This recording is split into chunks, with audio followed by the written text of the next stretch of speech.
নমস্কার। আজকে আলোচনা করব মীন রাশি বা লগ্নের রেমেডি নিয়ে।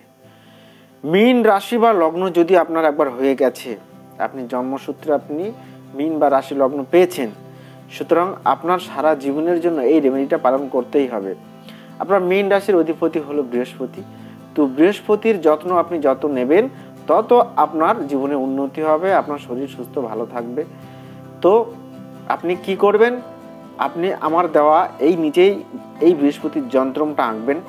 শুক্লপক্ষের ফার্স্ট বৃহস্পতিবারে এই যন্ত্রটি আঁকবেন, লাল পেন দিয়ে একটা সাদা কাগজে আঁকবেন, এঁকে এই যন্ত্রটি পুজো করবেন। সাথে ওং হুম বৃহস্পতয়ে নমঃ এই মন্ত্রটি 108 বার করে জপ করবেন। এটা আপনার সারা জীবনের মন্ত্র।